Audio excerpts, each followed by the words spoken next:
Hello everyone and welcome to the TinyWanderland. This is part 2 of this series titled The Fall.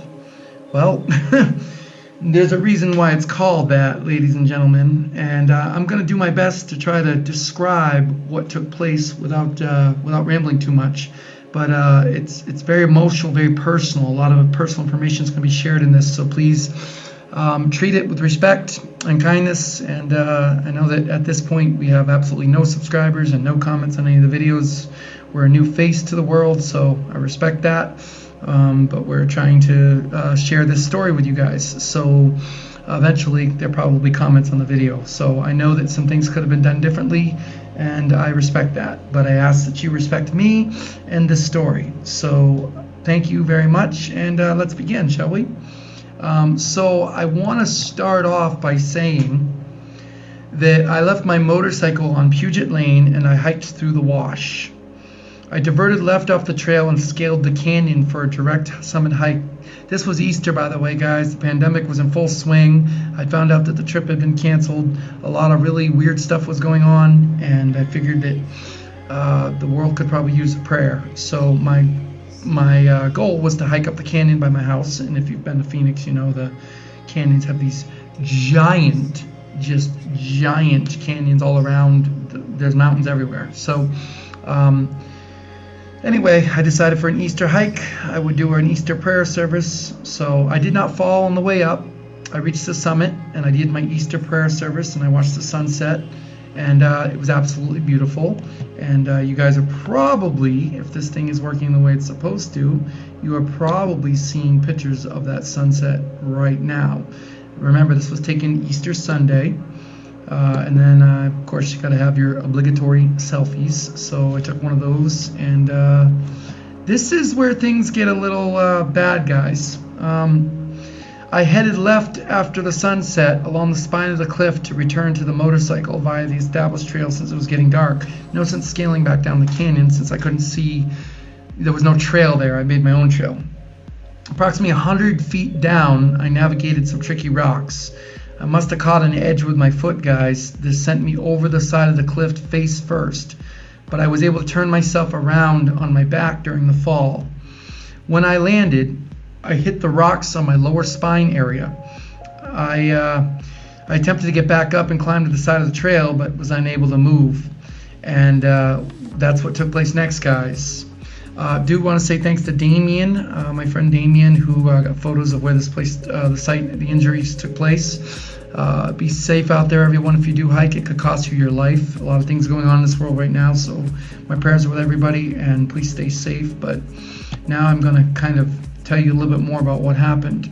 Immediately after I fell, I contacted Lindsay, and Lindsay is my ex-girlfriend, really good friend of mine, and through a communication on Facebook Messenger, Lindsay was able to call 911 and arrange for them to come out and find me. It was quite dark, guys, when this took place, and as soon as Lindsay had contacted these people, I know that there was definitely some sirens in the distance, and I knew that help was on the way thanks to Lindsay. Then shortly after that, a giant white light flew over the top of me, and it was a Phoenix police helicopter, and they had pinpointed me on the mountains. But of course it was extremely dark, and the firefighters didn't even know for sure where I was. So I had to wait and let them do their thing while the police helicopter hovered over me. Eventually, as the police helicopter zeroed in on me, the fire department was able to get set up downstairs, down at the bottom of the canyon, and a team of them started making their way up towards the canyon. Now, at that point, I did not know what was to become of me, but Lindsay was concerned and wanted to know what hospital I was going to, and I told her that the paramedics were there. It was decided very, very quickly that they were not taking me down the mountain because I could not walk, I could not move. So I was to take the ride of my life, as it were, and I was kind of nervous about this, but they called a search and rescue helicopter out of Deer Valley, which came over and they put me in what I think they called it the donut. They put me in something called the donut. It's a sling basically. It was in extreme pain, and then they airlifted me off that mountain, out of that canyon, approximately 100 feet off of the top of the deck, and then took me to a nearby baseball field where they had set up a landing zone, and the ambulance was waiting to take me to the trauma unit. I was immediately transported to the trauma unit. They took off my clothes and put me in a Johnny, and then they gave me some fentanyl. And right before they did that, I made sure to call Lindsay because I knew I wasn't going to be talking to her much once the fentanyl kicked in. And sure enough, that was good stuff. So you're seeing pictures of the emergency room now, probably. It's bad right now, but with the Lord's strength and love shining down on me, I'm going to get through this. I just had to let that time elapse, guys. This isn't going to be perfect. It's not my first rodeo of audio and video, but I can't find a program that's very good to match these up. So for the next 2 days, I was in the trauma unit. I saw a physical therapist. I saw a surgeon, and me and him together decided that we were going to let myself heal naturally. He said it'd take about 2 years for my back to heal, but I would walk again. That was the news. I told him he didn't know me very well, and fentanyl always gave me a smile on my face, by the way, and that within a couple months I would be back to normal again. He wished me luck and said he would see me in 6 months for a follow-up. While in that hospital, guys, the food there was like a 4-star restaurant. I did not want to leave, but eventually it did become time to leave. They gave me a bunch of medications and a walker and helped me in a wheelchair out to my friend's car.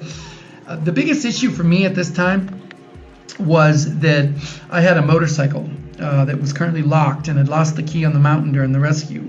I had to get my friends Damien and Peter to come help me because I couldn't really walk. And Damien and Peter both went with me back to the scene of the incident, and we removed the vehicle forcefully back to the driveway safely. Later on, I was to figure out how to get it started, but that's not the focus of this video, so we won't talk about that. A lot of time in bed, a lot of time sitting in places. I had a walker. In this picture, you can't really see it, but Lindsay's there next to me. She came over, she bathed me, she fed me, she spent time with me. Lindsay, Damien, Peter, absolute inspirations. Several other friends reached out on Facebook to help me. And I was determined, guys. I was determined to leave Phoenix for the summer and to go on a trip.